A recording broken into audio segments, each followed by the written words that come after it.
¿Me escucha? Ahora sí. Bien. Hace un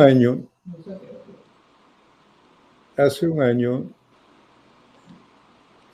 iniciamos la emisión de este Saber de la Ciudad Virtual, precisamente con una conversación sobre el antropoceno, un concepto que todavía orbita pero no aterriza en nuestra cultura ambiental.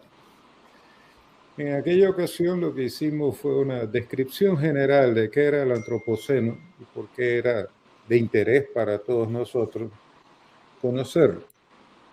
Hoy quisiéramos abordarlo en otra perspectiva.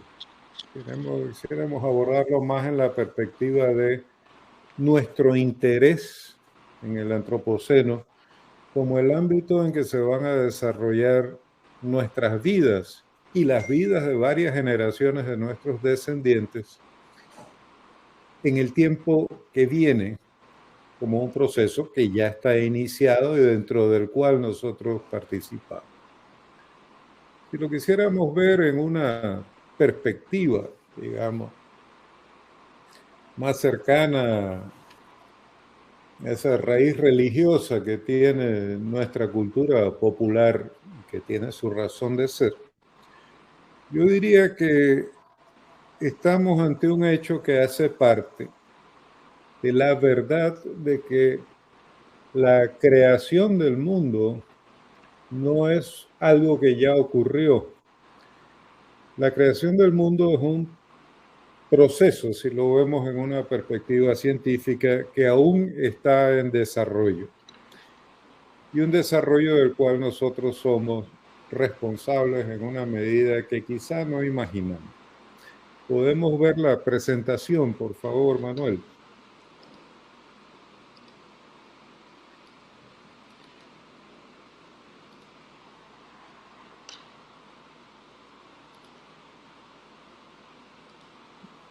Mientras llega la presentación, yo diría lo siguiente. Aquí está.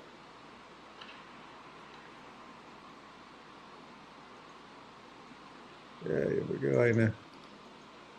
Son pocas diapositivas. Sí, yo sé, me estoy pasando hacia adelante. Se me olvida que estoy conectado. Normalmente nosotros empezamos este tipo de presentaciones con algún diagrama, alguna pintura, alguna foto que nos ilustra, digamos, la necesidad del desarrollo sostenible y tal. En esta ocasión, al hablar del antropoceno y nosotros, hemos escogido esta fotografía que resalta uno de los gravísimos problemas que enfrenta la sostenibilidad del desarrollo humano en este momento, que es el de la acumulación de desechos que resultan de la actividad humana. Y con ello también la acumulación también de personas que se ven llevadas a vivir de esos desechos por la incapacidad que tiene la humanidad hoy en día de alcanzar una distribución realmente equitativa de los frutos del progreso. Me mueve a usar esta foto el hecho de que, bueno, es una enorme montaña de basura en cualquier lugar del mundo, probablemente en Brasil podría ser Cerro Patacón, y que son dos mujeres las que aparecen en la foto cargando esos enormes bultos de plástico o de lo que sea que estén recolectando. Y me movió a usar esta foto una noticia que circuló hace poco, cuando alguien descubrió que en el desierto de Atacama, una región relativamente prístina todavía en el planeta, en las cercanías del puerto de Iquique, se depositan cada año 60,000 toneladas de ropa usada o ropa simplemente no vendida, creando el mayor basurero de la industria textil que podamos imaginar en medio de un desierto como el de Atacama. Esos son signos de una situación que se nos viene encima. Pero volvamos. Como decíamos hace un año, el premio Nobel de Química Paul Crutzen definió el antropoceno en el año 2000. Él planteó la necesidad de entender que la humanidad para entonces había inaugurado con su actividad sobre la Tierra, con su capacidad de transformación de la Tierra, de los paisajes, de la composición de la atmósfera y tal, había inaugurado una era que él llamó el antropoceno y a la que él consideró y propuso como una era geológica en la medida en que la actividad humana estaba modificando realmente la estructura de lo que los ecólogos llaman el sistema Tierra, la composición de los gases en la atmósfera, las formas de los paisajes, la cobertura boscosa del planeta, etc. El término aún está en discusión desde el punto de vista de lo geológico, pero ha ganado peso en términos ya de lo que uno pudiera llamar la ecología política de la crisis ambiental contemporánea. Yo lo que hago aquí, les propongo, es ver cómo 22 años después del aporte de Crutzen, ya ha fallecido él, el término ha seguido circulando, enriqueciéndose, y aquí compartimos una definición para niños. ¿Qué es el antropoceno? ¿Cómo se lo explicamos a los niños? Dice, el término, bueno, ha sido creado para designar las repercusiones que tienen en el clima y la biodiversidad, tanto la rápida acumulación de gases de efecto invernadero como los daños irreversibles ocasionados por el consumo excesivo de recursos naturales. Ojalá le explicáramos esto a los niños en educación ambiental en Panamá, ojalá este fuera uno de los ejes de la educación de todos en Panamá, pero no es más que eso, no es más que una explicación para niños. Si vamos al plano adulto, otro organismo nos dice, el término antropoceno nos indica que somos las primeras personas en vivir en una época definida por la elección humana, por las opciones seleccionadas por los humanos, en la cual el riesgo dominante para nuestra supervivencia somos nosotros mismos. Yo diría que aunque Greta Thunberg es una adolescente todavía, esta definición le sería mucho más cercana a ella, por ejemplo, que la primera, sobre todo porque enfatiza nuestra responsabilidad hacia el futuro, el riesgo dominante para nuestra supervivencia somos nosotros mismos. Nunca está de más, por otra parte, poner esto en el tiempo. La especie humana tiene una presencia en el planeta relativamente reciente. Existía ya antes de la edad de hielo, sabemos hasta ahora, hasta donde sabemos, se formó en África Occidental y de ahí emigró al Asia Menor, después al Asia Central y el Lejano Oriente, después a América, pero antes de eso emigró también hacia Occidente, hacia Europa. Así que es un proceso largo. Se calcula que, por ejemplo, la población humana de Australia data de 45.000 años atrás, como en los mejores cálculos hoy en día se estima que la población, el poblamiento humano de nuestra América empezó a ocurrir hace unos 30.000 años. O sea que hay su proceso de presencia humana progresiva en todos los ecosistemas del planeta. Una herramienta fundamental en esto y una herramienta de importancia crítica para nuestros problemas contemporáneos fue el hecho de que nuestra especie, desde muy temprano en su desarrollo, se convirtió en la única que adquirió la capacidad de controlar una fuente de energía externa a su propio cuerpo. En una medida muy importante, la historia del desarrollo humano está íntimamente asociada a la historia del dominio del fuego por los humanos. Ahora, sabemos también que hace unos 10.000 años concluyó la última edad del hielo. Ya para entonces nuestra América había sido poblada. A nosotros nos es difícil imaginarlo, pero todo indica que los primeros pobladores de Panamá se encontraron con glaciares en el volcán Barú y se encontraron con un nivel del mar mucho más bajo que el que tiene hoy en día, que permitía ir caminando a coiba, por decirlo de alguna manera, un paso que se vino a cerrar mucho tiempo después. Esta expansión humana en el periodo posterior a la última glaciación ya pudo apoyarse en formas mucho más sofisticadas de relación con la naturaleza, no meramente extractivas, sino realmente productivas. El Holoceno es el periodo en que la humanidad empieza a desarrollar la domesticación de animales y la domesticación de plantas.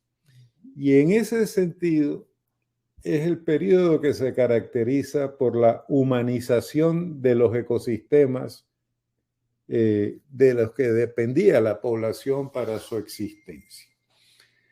¿Qué quiere decir esto? Que es el periodo en que el trabajo humano intensifica la humanización de esos ecosistemas y va generando un ambiente característico de la especie humana. Esto era un proceso que ya tenía miles de años en curso, por ejemplo, cuando los primeros europeos llegaron a Panamá y se encontraron, como nos dice Richard Cook, con vastas extensiones del Istmo de Panamá, sobre todo en su vertiente pacífica, ya deforestadas, ya convertidas en rastrojos mediante el uso sistemático del fuego para estimular el desarrollo de especies como el saíno, el venado de cola blanca, el ñeque y otros, que formaban parte de la dieta del Panamá antiguo. Ahora, en ese sentido, el antropoceno tiene raíces quizá muy antiguas, pero lo que define realmente el proceso en el que estamos hoy tiene que ver con hechos bastante más cercanos. Digamos, usamos fechas tentativas, porque siempre esto es relativo, pero entre 1650 y 1850, nosotros tenemos varios procesos juntos que se conectan entre sí y van sentando las bases de lo que tenemos hoy. En primer lugar está la formación y desarrollo del mercado mundial, que conduce a la especialización productiva de ecosistemas muy humanizados. Cualquiera que haya conocido, como mi padre, mi madre, a Puerto Armuelles antes de la bananera y después de la bananera puede dar fe de esto. O sea, la demanda del banano en Estados Unidos, como la demanda del café en Francia, como la demanda del azúcar en España, como la demanda del té en Inglaterra, dieron lugar a procesos de humanización de ecosistemas muy complejos, simplificándolos para que produjeran una especie. Y si uno piensa que en una hectárea de bosque tropical, decía Rodrigo Tarté, había por lo menos 600 especies distintas de plantas y de pronto uno ve que solo hay guineo, uno se da cuenta de ese nivel. Cuando uno ve los panoramas de las montañas en el norte de la India, que están realmente forradas de cultivos de té, uno ve los cafetales en otras regiones y tal, uno se da cuenta de que la demanda externa genera paisajes que no nacen de la naturaleza del lugar, sino de las necesidades de otro lugar, y en ese otro lugar ocurren otros procesos, como la urbanización masiva, el consumo masivo de energía, etcétera, esa producción industrial, que van creando un ambiente mundial interconectado entre sí. Esto está asociado directamente, como sabemos, a la primera revolución industrial que introdujo el uso masivo de combustibles fósiles, primero el carbón, después el petróleo, en la actividad productiva. Y se discute si es hacia mediados del siglo XIX, entonces, que podemos hablar de un incremento gigantesco en la capacidad humana de humanizar los ecosistemas, pero sin duda alguna hay una maduración de esta capacidad en lo que va del 850 al 950, cuando ocurre una segunda revolución industrial a través del uso de la energía eléctrica que permite masificar la producción. Y con eso también ocurre una ampliación y centralización cada vez mayor del mercado mundial. Ahora, el punto en que hemos ingresado hoy tiene su origen más cercano en la década de 1950 y con una primera gran aceleración que para historiadores como Robert McNeill está ya en fase de agotamiento, ya dio sus frutos y ya creó un sistema tierra distinto. Aquí tenemos la intensificación del crecimiento del mercado mundial maduro, a lo que llamamos la globalización, y vemos en este periodo procesos de crecimiento de la población de una rapidez extraordinaria, porque para pasar en 50 años de 2 a 8 mil millones de habitantes y a una situación en que el 70% de la población humana está viviendo en áreas urbanizadas, es realmente espectacular lo que ha ocurrido y muy preocupante. Se ha calculado que en este periodo, sobre todo, y en el siglo XIX sin duda alguna, en el siglo XX sin duda alguna, la humanidad ha producido un volumen de bienes materiales mayor al de los 100.000 años anteriores de su historia, aprovechando ya capacidades como la automatización apoyada por la tercera revolución industrial. Pero cuando uno dice que la humanidad ha acumulado una mayor cantidad de bienes que en los 100.000 anteriores, uno está diciendo también que la humanidad ha extraído un volumen de materias primas sin igual en la historia anterior, pero también que la humanidad ha generado y sigue generando el volumen de desechos más extraordinarios de su historia. Ese volumen de desechos incluye el vertedero que usamos como inauguración de esta presentación. Ahora mismo hemos entrado en lo que quizá podríamos llamar una sexta fase, y creo que no es por casualidad que esta sexta fase pueda ser declarada a partir de la pandemia de COVID-19. Sabemos que la mayor parte de las enfermedades que llamamos emergentes han surgido de la intensificación del contacto entre los humanos a escala urbana enorme y especies silvestres que emergen a la vida humana a través justamente de esta expansión por el planeta. Esa es una de las hipótesis para la pandemia de COVID, pero el hecho real es que esta pandemia y las que se prevé que vienen más adelante, todas tienen que ver con el hecho de que hemos creado las condiciones de relación con la naturaleza que nos están poniendo cada vez más en contacto con especies vivientes de las que antes estábamos aislados porque ellas estaban refugiadas, por así decirlo, en sus ecosistemas de origen. El mismo caso ha sido usado para explicar el VIH, la epidemia de SIDA. Pero además la pandemia ha tenido la virtud de poner a flote, sacar a la luz una cantidad de problemas y contradicciones que habíamos venido acumulando en el mundo por mucho tiempo. Una es la prosperidad inequitativa, otra es la degradación ambiental constante y otra es la disfuncionalidad institucional creciente que se refleja, por ejemplo, en los problemas que hoy nos tienen al borde de la guerra en Europa, en el límite entre Europa y Eurasia. Y bueno, aquí ha ocurrido también una digitalización general de la vida social, desarrollo de inteligencia artificial, rasgos que están asociados a la cuarta revolución industrial.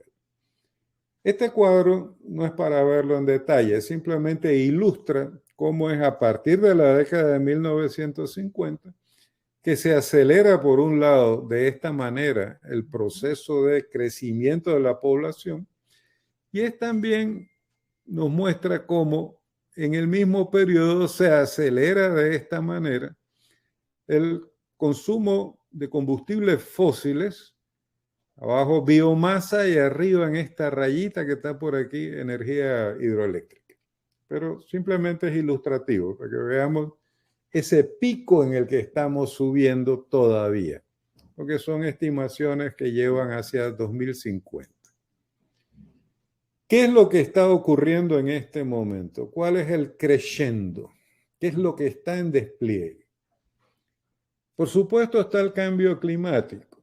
Tenemos conferencias, hay alarmas, inundaciones, eventos meteorológicos extremos, incremento de las temperaturas, etc. Pero no podemos corrernos el riesgo de pensar que el problema es el cambio climático. Nosotros estamos realmente envueltos en una situación en que el cambio climático hace parte de un proceso de aceleración del deterioro ambiental por interacción entre diversos problemas. Uno de ellos es el colapso de ecosistemas completos, debido, por ejemplo, a la minería metálica a cielo abierto en áreas boscosas o a la transformación de grandes humedales como el de Matusagarati, en el INTE, que es el mayor que tenemos en Panamá, en tierras para la explotación agrícola comercial. Ahí estamos nosotros en lo chiquito participando de un proceso global que desborda incluso nuestras capacidades de control de las consecuencias de estos actos. Eso está asociado a una gigantesca pérdida de biodiversidad, a una degradación general de los suelos y aguas del planeta, que incluye el derretimiento de glaciares en montañas, que son los que abastecen de agua a grandes núcleos de población en la cuenca media y baja de los ríos, y de contaminación de la biosfera, al nivel en que estaba leyendo hace poco una estimación que indica que el total de los desechos plásticos que hemos producido sobrepasa el peso de esos desechos plásticos sobrepasa el de todas las especies vivientes en la Tierra. El peso de los desechos plásticos es mayor que el de la biomasa en la Tierra. Entonces, el cambio climático hace parte de esto. Es sin duda el caso más visible, el más grave, el que requiere primera atención, pero el problema ambiental no se reduce al cambio climático. El cambio climático corona y si queremos ver así, globaliza rápidamente un problema que tiene una dimensión mucho mayor y más compleja. Ahora, yo quise traer estos dos mapas aquí, ¿no?, para ilustrar un poco cómo está Panamá de inmerso en esta humanización acelerada con las consecuencias que conocemos. En el mapa de la izquierda, nosotros vemos la estructura básica de organización del territorio panameño hacia 1903. Una ruta que venía de Colón a Panamá y otra que iba de Panamá a... Sí, las rutas rojas son las fronteras interiores establecidas por los españoles que aislaron el Atlántico y aislaron el Darién del área de control económico y político de la corona, por razones que habría que discutir en otro momento. Esta ruta verde es la carretera central que empezó a ser establecida primero de Panamá a Natay, después por etapas, hasta entrar a Centroamérica desde el siglo XVI. Pero si vemos el mapa a la derecha, veremos cómo se ha incrementado la penetración por carreteras en los lugares más diversos del país, cómo hoy en día tenemos además explotaciones hidroeléctricas con infraestructuras de transmisión que abarcan prácticamente el istmo completo. Si incluimos esta línea aquí que está en color lila, que es la interconexión eléctrica con Colombia a través del Golfo de Urabá, que está en curso de construcción, y a partir de la construcción del cuarto puente sobre el Canal de Panamá, empieza a emerger la tendencia a la creación de una carretera del Atlántico que conecta entre sí las carreteras que cruzan desde Hualaca a Bocas del Toro, desde Santiago hasta Calo Bébora y desde Penonomé al área minera de Petaquilla, que eventualmente llegará a conectar a Coclé con Colón. O sea, nosotros en el istmo de Panamá, que por razones que conocemos ha tenido, por así decirlo, un desarrollo más lento de esta infraestructura, tenemos esta situación que se ha producido en su conjunto. Yo me atrevería a decir que la mayor parte de esto aquí ha sido construido de 1990 acá, salvo la carretera de Hualaca-Rambala, que es de la década de 1980. Entonces, la aceleración de la humanización de los ecosistemas del istmo es un tema que hoy está en el centro del debate político panameño y que anuncia el desarrollo de una ecología política en el campo del conocer de nuestro país. Ya estoy cerrando esto. Quería indicar cuál es el dato mayor que nos interesa. La gran aceleración que viene de 1950 al siglo XXI, bueno, culmina la formación y desarrollo de las contradicciones entre la especie humana y su entorno natural, que se forjaron ya entre el siglo XVIII y el XXI. Y abre paso a esta aceleración, abre paso a una nueva fase del desarrollo del antropoceno, que ha alterado el funcionamiento del sistema Tierra y que inicia ahora la transición a un nuevo sistema Tierra, que continuará desarrollándose con o sin la presencia de los humanos.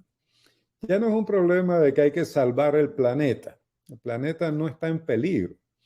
Lo que está en peligro son las condiciones naturales que han permitido la formación, las transformaciones y el desarrollo de la especie humana. Eso puede irse, no es un problema del día después de mañana cuando todo se congela de golpe. Simplemente es un proceso de deterioro constante que puede regresarnos a la barbarie en un periodo de tiempo más breve de lo que imaginamos e incluso conducir a la extinción de la especie humana en un periodo geológico un poco más largo. Ahora, en esta transición, en este ingreso al antropoceno, ¿qué nos toca a nosotros o qué podemos hacer nosotros? En primer lugar, por supuesto, tenemos que mitigar esos impactos. Mitigarlos en la medida en que nos afectan cada vez más. Pero tenemos que mitigarlos a través de medidas que conduzcan a nuestra adaptación a un ambiente que va cambiando. Nuestra capacidad de adaptación en este momento está severamente restringida. Nada más miren la ciudad de Panamá, con sus torres de rascacielos, su hiperconsumo de energía, su demanda de aire acondicionado, y nos damos cuenta de que nuestra arquitectura, nuestra planificación urbana, nada está funcionando en dirección a ir creando las condiciones que nos permitan convivir con el antropoceno en el mediano y largo plazo. Necesitamos también ir adoptando medidas serias para pasar de la economía lineal a una economía espiral que permita sostener el desarrollo de nuestra propia especie, pero que en su carácter espiral, a veces ascendente, a veces descendente, a veces más ancho, a veces más concentrado, facilite reparar, mitigar la brecha metabólica que hemos generado con la producción de desechos y contaminantes para recuperar nuestra capacidad de trabajar con la naturaleza y no contra ella. Esto no es posible desde el marco cultural que tenemos hoy y que está cambiando con más rapidez de lo que imaginamos, pero todavía con un gran desorden. La iniciativa de la Ciudad del Saber, por ejemplo, de plantearse como misión el aprovechamiento de la experiencia empresarial, la experiencia cultural, la experiencia social y tal en nuestro país, y el cambio tecnológico, por supuesto, para pasar a una estrategia de innovación para el cambio social, es muy afortunada, porque es que en realidad lo que hemos dicho arriba solo es posible a través del cambio social. Y aquí hay que hacer una observación en este conflicto cultural.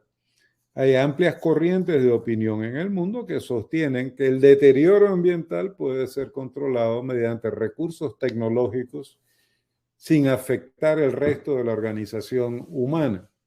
Sin embargo, hemos visto cómo en entidades como el Foro Económico Mundial se plantea ya abiertamente que el problema no está en la tecnología, sino en la organización social y política de la humanidad, que termina por convertirse en un obstáculo a la innovación tecnológica porque genera resistencia a su adaptación. Todo esto al final nos tendrá que llevar al pasar de una cultura del crecimiento sostenido a otra cultura de sostenibilidad para el desarrollo humano, para el desarrollo de la especie que somos. Y esto nos obliga a plantearnos ya de cara primero a la mitigación para la adaptación y después de cara a la sostenibilidad del desarrollo humano en circunstancias totalmente nuevas en el sistema Tierra, nos obliga a razonar entendiendo que el ambiente que hemos creado no está ya en capacidad de de garantizar nuestra sostenibilidad como especie. Y en ese sentido necesitamos crear un ambiente distinto. El que tenemos lo creamos digamos, de 1650, 1950, sí, o 400 años. ¿Cómo serán los próximos 400? Sabiendo hoy lo que no sabíamos en 1650, probablemente serán muy intensos si tomamos las decisiones correctas o muy agobiantes si no las tomamos. El problema está en que si deseamos un ambiente distinto, tenemos que crear una sociedad que sea diferente a la que tenemos hoy por su capacidad para prosperar con equidad, para sostener el desarrollo de la especie humana y establecer relaciones con la naturaleza que sean tan armoniosas como las que existan entre los integrantes de la sociedad.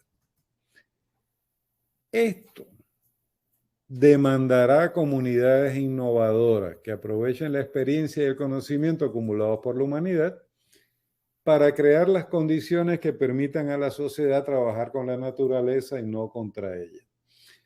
Esas comunidades innovadoras existen in nuce, en núcleo, en posibilidad, en cualquier comunidad campesina o de pobres urbanos.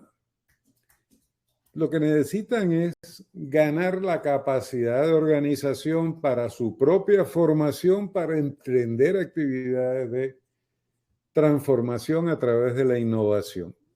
Y lo vemos ocurrir con más frecuencia de lo que imaginamos a través de programas como el programa de pequeñas donaciones que está albergado en la ciudad del Saber y que invierte recursos globales en esta dirección precisamente en comunidades rurales de Darién y otras provincias. Lo vemos en los esfuerzos que está haciendo la empresa Enel para incorporar como organizaciones asociadas a la política de descarbonización y eficiencia energética de la compañía a comunidades rurales de la cuenca del río Chiriquí para la gestión de esa cuenca. Yo diría que un elemento con el que contamos, y no fue creado para esto, pero es importante, son los 17 Objetivos de Desarrollo Sostenible 2030. Si llegamos a implementarlos, aunque sea en el 2060.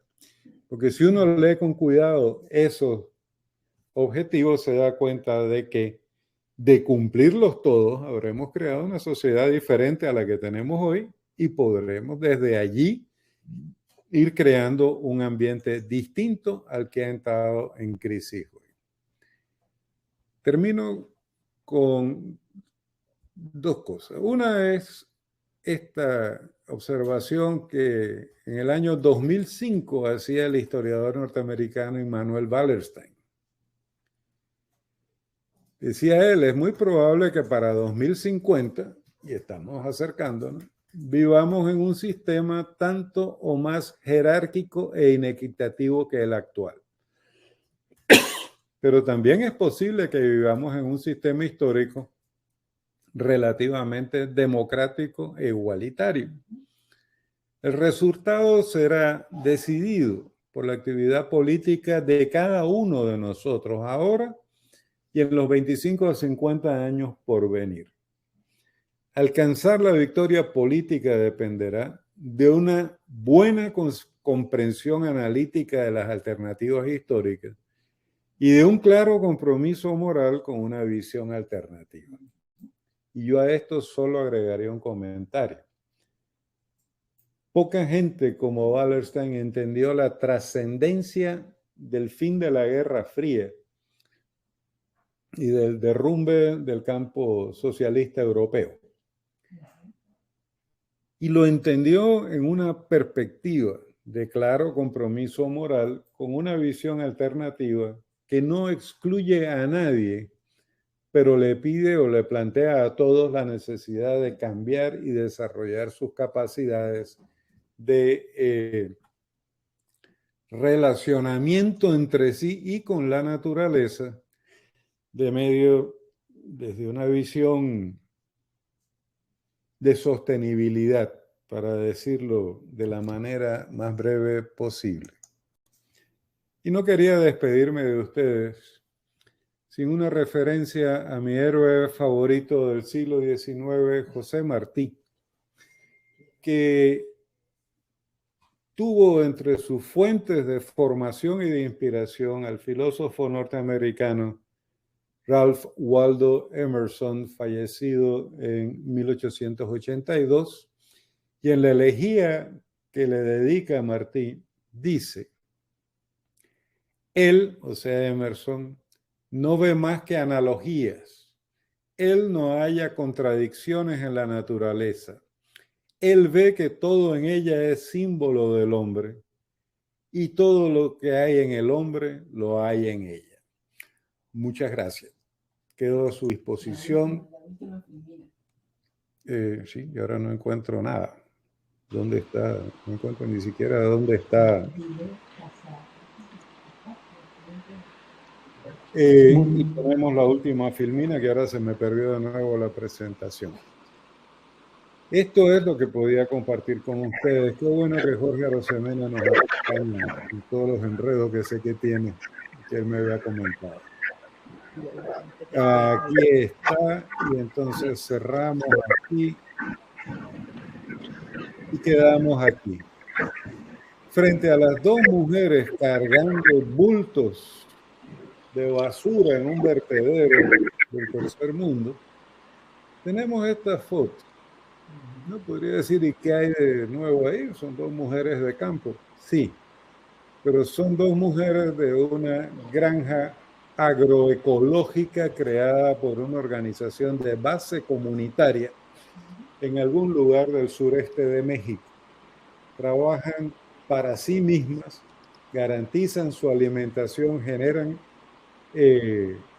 excedentes para el mercado, pero sobre todo trabajan con la naturaleza y no contra ella.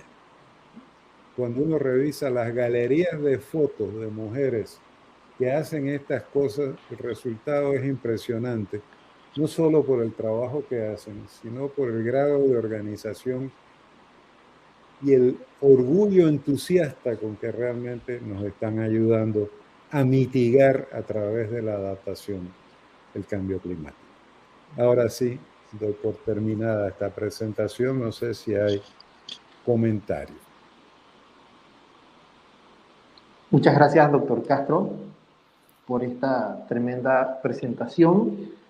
Y paso a leer algunos comentarios y preguntas que hay del público. William Núñez Alarcón, rector de la Universidad Internacional de Ciencia y Tecnología, excelente presentación y felicitaciones. Katy Osorio comenta, buenos días, los ODS están adoptados por Panamá mediante decreto, así que en teoría los proyectos estatales deben acogerlos. Sí. Lourdes Lozano comenta, muy interesante, y el punto de partida son los ODS y hacia dónde queremos llegar. También comenta que la ciencia ciudadana con la gente, la innovación necesaria para resolver los problemas cotidianos con la gente que los padece, la educación que transforme y no repitan las mismas reglas y roles los que tienen y los que no tienen nada, los que deben seguir siendo macheteros y los que recolectan el café. Hay muchos buenos ejemplos que están ocurriendo y también de esta otra forma se pueden hacer las cosas. Tenemos también una pregunta de Manuel Quintero sobre cuál es su opinión sobre el término capitaloceno. Para ver si se perdió la comunicación, que dice que se perdió la comunicación. No sé, ¿Se me escucha? Alguien se perdió comunicación, nos decía Francisco Herrera, pero tengo la impresión de que la tenemos de vuelta. Sí. Mire, yo quisiera hacer un comentario a una observación que hace Katy Osorio. Katy Osorio nos hace un comentario que es muy propio nuestro, ¿no? Dice, los Objetivos de Desarrollo Sostenible están adoptados por Panamá mediante decreto, así que en teoría los proyectos estatales deben acogerlos. La doctora Carmen Miró nos decía, ya como directora del IDEN cuando trabajábamos con ella, que en Panamá tenemos la tendencia a pensar que los problemas sociales o ambientales o lo que sea se resuelven mediante recursos legales. Ella estaba convencida, como veterana que era de la generación del 47 y el Frente Patriótico de la Juventud, decía, los problemas sociales se resuelven mediante organización social para la participación política. La gran debilidad, en mi opinión, que tenemos es la pobreza de la organización social de los sectores de bajos populares en Panamá. El nivel de organización social es extraordinariamente pobre y eso limita incluso las capacidades de transferencia de tecnología a los sectores más necesitados. Manuel Quintero nos está planteando, por otro lado, que con toda razón también, no hay soluciones tecnológicas para la crisis ambiental. Yo estoy de acuerdo con eso. La dependencia de los combustibles fósiles, por ejemplo, seguirá siendo algo que agravará los problemas por mucho tiempo todavía. Uno puede decir, sin embargo, que ya no se considera eso inevitable. El tema de la tecnología tiene dos vertientes. Por un lado, nos entusiasmamos con soluciones que en este momento tienen costos energéticos y financieros altísimos. Y por otro lado, nos entusiasmamos también con soluciones que no tienen contraparte humana en sociedades con las formas de organización que tenemos hoy. Panamá, en mi opinión, necesitaría tener desde hace rato un banco de desarrollo cooperativo y una política de fomento del cooperativismo mucho más sólidamente arraigada en la organización comunitaria y no solo en grupos de productores. Hay que ir más allá de esas cosas, hay que ser carne y sangre la nueva organización. Pero otro problema es que no vemos la innovación tecnológica con la suficiente claridad en el sentido de que con mucha frecuencia es una innovación tecnológica para construir una nueva normalidad tan parecida como sea posible a la que ya tenemos. O sea, sustituir automóviles de gasolina por automóviles eléctricos masivamente no es una solución a los problemas que tenemos. Lo que necesitaríamos es un transporte público muchísimo más eficiente que nos limitara además el problema de qué hacer con las superbaterías de $5,000 que cada uno de esos automóviles usa. ¿Dónde los vamos a poner después? ¿Dónde vamos a poner después todos esos paneles fotovoltaicos cuando dejen de ser útiles? No hay soluciones, como dirían los norteamericanos, no hay una bala de plata que mate al hombre lobo sin cambio social. Y el cambio social siempre va a significar cambio político, en un sentido de democratización, de amplitud cada vez mayor en la participación de la gente en la atención a sus propios problemas. Cuando decimos nosotros y el antropoceno, no nos estamos planteando un problema técnico, nos estamos preguntando por nuestros próximos 500 años como la especie que somos. Nos sostendremos, estaremos allí, habremos creado una relación más armónica entre nosotros y con la naturaleza, o habremos ido profundizando en la creación de las condiciones para nuestra propia extinción. Yo dejaría mis comentarios hasta aquí. Estamos en el supertiempo para permitirle a la profesora Rosemena cerrar esta conversación.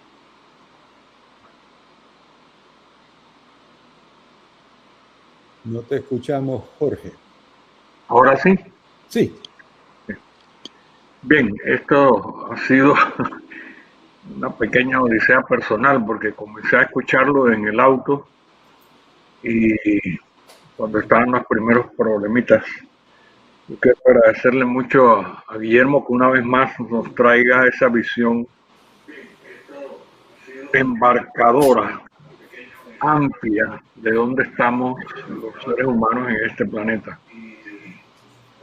Yo creo que la conclusión que le hemos escuchado antes y que compartimos es que para llegar a los cambios que se necesitan, tenemos que caminar hacia diseñar un nuevo tipo de sociedad que pasa por un nuevo tipo de relación con la naturaleza. No sé si ustedes están escuchando el eco que escucho. Un poco, pero se le escucha, profesor. Sí. De modo que esta es una tarea. Guillermo dijo algo que a mí me llamó mucho la atención cuando se refirió a la creación. Dice, esto es un proceso. La creación no está terminada. La creación ¿La hacemos o no? Vamos al camino a la extinción igualmente en cuanto a los seres humanos. El planeta va a seguir. El planeta no va a sobrevivir si nosotros no hacemos los cambios que tenemos que hacer, que pasan por una nueva concepción de la relación del ser humano con la naturaleza. Y yo no tengo nada más que añadir a toda la claridad con que Guillermo, porque así lo entiende él y lo comprende, cómo lo comparte. Pero pienso que todos tenemos que caminar en ese sentido, no hay otra. Y yo tengo la quizás debilidad de ser optimista. Yo estoy de acuerdo con un comentario que hicieron, no basta, y que reiteró Guillermo, no basta la tecnología, pero la tecnología puede ser el camino, uno de los caminos. Pero si toda esa tecnología no está en función de una nueva concepción de la relación con la naturaleza, solo el ejemplo que acaba de dar Guillermo, incluso los paneles solares y de otros para generar energía limpia, pero eventualmente tenemos que ver qué hacemos con esos paneles cuando dejen de existir, de funcionar, que no van a dejar de existir, van a estar ahí, van a ser parte más de los desechos a los que él se refirió al inicio. Y tenemos muchas interrogantes, pero también hay muchas posibilidades, pero todas pasan por un replanteamiento del tipo de relacionamiento entre los seres humanos y la naturaleza que generosamente nos ha mantenido hasta aquí, a pesar de todo el daño que le hacemos día a día. Esta es una discusión, por supuesto, no terminada, pero yo quiero agradecer a todos los que siguieron y agradecerle especialmente a Guillermo su ya conocida claridad en la exposición de estos problemas, más que problemas, de este diagnóstico de dónde estamos y hacia dónde debemos ir.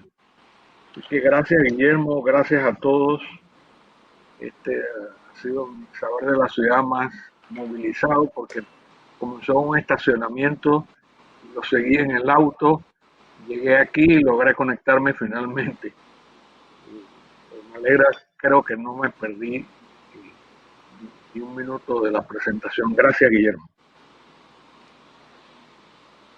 Muchas gracias nuevamente, doctor Castro, profesora Rosemena, a nuestro público por acompañarnos en la mañana de hoy. Los invitamos a seguirnos en nuestras redes sociales, Instagram, Facebook y Twitter, Ciudad del Saber, y los esperamos en nuestro próximo Saber de la Ciudad en el mes de marzo.